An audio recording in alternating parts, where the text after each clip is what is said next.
അങ്ങനത്തെ അബൂബക്കറും ഉമറും ഉസ്മാനും അലിയും തൽഹത്തും അബ്ദുറഹ്മാൻ ഇബ്നു ഔഫും സഅദും സഈദും സുബൈറും തുടങ്ങിയ ലക്ഷക്കണക്കിന് മരുനരിജനന്മാർ മുഹമ്മദുർ റസൂലുള്ളാഹി മുഹമ്മദും വല്ലദീന മഅഹു മുഹമ്മദിനോടൊപ്പമുള്ളവരും ഖുർആൻ മുഹമ്മദിനോടൊപ്പമുള്ളവരും അശിദ്ദാഉ അലൽ കുഫാർ സത്യനിഷേധികളോട് കഠിനമായി സമരം ചെയ്യുന്നവരാണ്.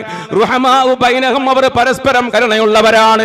തറാഹും അവരെ കാണാം റുക്അൻ സുജദാ റുകൂ ചെയ്യുന്നവരായും സുജൂദ് ചെയ്യുന്നവരായും അവരെ കാണാം. യബ്തഗൂന ഫളലൻ മിനല്ലാഹി വറിദ്വാന അതുകൊണ്ട് അവർ അല്ലാഹുവിന്റെ പ്രീതിയും അവന്റെ തൃപ്തിയും മാത്രമാണ് ആഗ്രഹിക്കാറുള്ളത്. ഇത് പറഞ്ഞിട്ട് ഖുർആൻ പറഞ്ഞു തറാഹും റുക്അൻ സുജദൻ യബ്തഗൂന ഫളലൻ മിനല്ലാഹി വറിദ്വാന അല്ലാഹുവിന് സുജൂദും റുകൂഉം ചെയ്യുന്ന അവരെ അവന്റെ പ്രീതി മാത്രം ആഗ്രഹിച്ച് അവന് വേണ്ടി ഇബാദത്ത് ചെയ്യുന്നവരെ ദാലിക ഈ പറഞ്ഞത് മസലുഹും അവർക്കുള്ള ഉപമയാണ് ഫി തൗറാത്തി തൗറാത്തിലെ ഖാല അല്ലാഹു അസ്സ വജൽ ഫി തൗറാത്തി അങ്ങനെയല്ലേ